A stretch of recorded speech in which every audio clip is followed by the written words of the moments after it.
President Aquino says the achievements of his administration outweigh the criticisms and insults being thrown at him. The president vowed to work even harder in the remaining days of his administration. The chief executive spoke during the graduation of some 11,000 conditional cash transfer program student beneficiaries.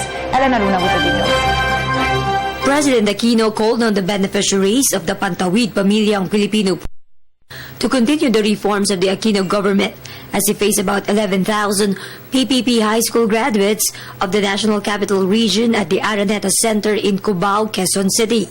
Pag tinitingnan ko nga po ang lahat ng nakamit natin at ang konkretong patunay nito ay kayong mga benepisyaryo ng Pantawid Pamilya na narito. Talagang naiisip ko na sulit ang lahat ng pagod, pang-aalipusta at pagyurak na ating kinakaharap bilang Pangulo. Lalo po tayong ginaganahang magtrabaho at doblen ang sigasig para lalo pang umasenso ang Pilipino.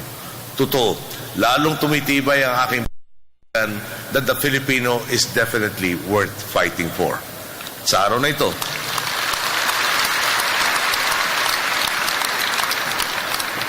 na ito, gusto kong magpasalamat sa inyong lahat para sa suportang ipinamalas ninyo para sa ating agenda na mabuting pamamahala.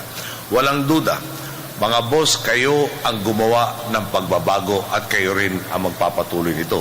Kayo ang magiging susi upang makamit natin ang mas malawakang pang-transformasyon ng ating bansa at maipamana ang isang Pilipinas na bukal ng tunay na pagkakataon para sa buong sambayanan. Are among the more than 333,000 PPP graduates nationwide. They are the first batch of beneficiaries of the expanded PPP program of the government that began in 2014. A total of 754,400 students nationwide are beneficiaries of the program for secondary education. Nasa murang edad pa lang ang bata, nagtataya at nagpupunla na tayo para sa kanyang hinaharap. Hindi po biro ang ipinuhunan natin para sa Pantawid Pamilya. Mula sa dinatnan nating budget noong 2010 na 10 bilyong piso, taon-taon nating tinaasan ang pondo ng Pantawid Pamilya. Kung susumahin, nasa 32.2 billion pesos ang kabuuang pondo na ibinuhos natin para sa programang ito. Ang balik naman ito, nabibigyan ng pagkakataon na kabataang malinang para masagad niya ang mga oportunidad na bunga ng lumalagong ekonomiya. According to the President, the government is targeting to strengthen technical vocational subjects in high school. This will enable PPP beneficiaries to be skilled workers in case they opt not to go to college. Naalala ko nga po yung ulat ni TESTA Secretary Joel Villanueva na parating ibinibida ang kanilang graduates. Ang sabi po niya sa isang event kamakailan, may maging mekaniko at nagsanay ang taong ito sa TESTA. Ngayon po, mekaniko na siya sa Australia at ang kinikita niya ay halos doble ng sahod ng Pangulo ng Pilipinas.